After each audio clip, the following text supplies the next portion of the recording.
اسلامی تاریخ میں ایک نہایت اہم اور فیصلہ کن موڑ جنگ الیس ہے۔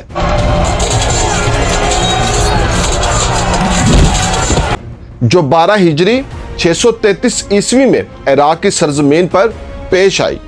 یہ جنگ دراصل وہ موڑ تھا کہ جس نے عراق میں اسلامی فتوحات کو بہت تیز کر دیا اور ایرانی سلطنت کے زیر اثر عرب قبائل کو بھی لرزا دیا۔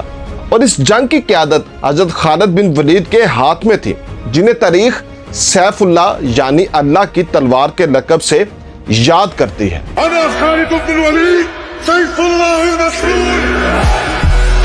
اس جنگ سے پہلے مسلمان لشکر نے عراق میں کئی کامیابیاں حاصل کی تھی، مثلا ذات السلاسل اور مزار کی جنگیں، اور ان فتوحات کے بعد اہل فارس کو مزید تشویش لاحق ہوئی کہ اگر اس پیش قدمی کو نہ روکا گیا تو پورا عراق مسلمانوں کے قبضے میں چلا جائے گا۔ اسی خوف کی وجہ سے ایرانیوں نے عرب عیسائی قبائل کے ساتھ اتحاد کیا کہ مسلمانوں کی فوج کے آگے بند باندھا جائے، اور یہ مارکا دریائے فرات کے کنارے الیس نامی مقام پر پیش آیا۔ اہل فارس نے سوچا کہ اگر مسلمانوں کے بڑھتے ہوئے قدم نہ روکے گئے تو سلطنت ساسانی براہ راست خطرے میں پڑ جائے گی۔ چنانچہ انہوں نے عراق کے عیسائی قبائل کو ساتھ ملایا اور ایک بڑی فوج الیس کے مقام پر کھڑی کر دی۔ اس فوج کا اصل مقصد یہ تھا کہ حضرت خالد بن ولید کی پیش قدمی کو روکا جائے۔ اس مارکے میں مسلمانوں کی بظاہر تعداد کم تھی، لیکن ان کے حوصلے اور ان کا ایمان غیر متزلزل تھا۔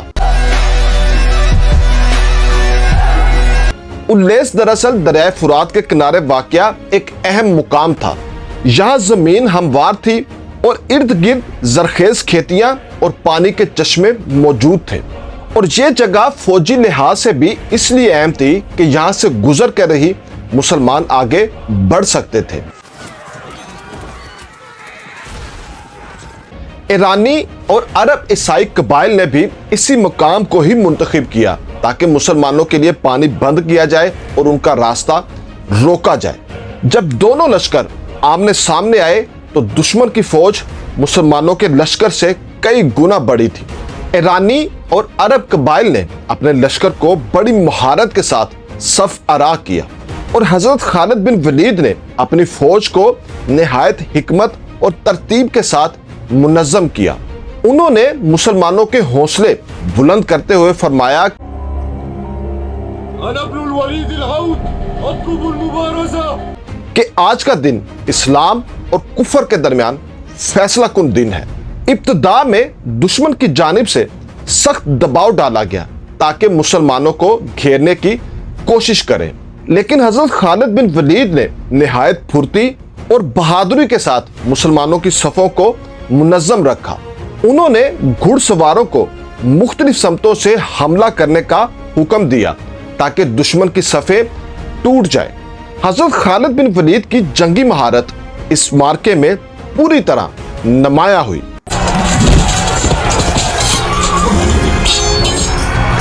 انہوں نے دشمن کی تعداد کو دیکھتے ہوئے یہ فیصلہ کیا کہ تیز اور اچانک حملوں کے ذریعے ان کے اعتماد کو توڑا جائے، اور دشمن کو بھی یہ توقع تھی کہ مسلمان دباؤ برداشت نہیں کر پائیں گے۔ لیکن جب حضرت خالد بن ولید خود آگے بڑھے اور جوان مردی کے ساتھ لڑے تو مسلمانوں کے حوصلے کئی گنا بڑھ گئے۔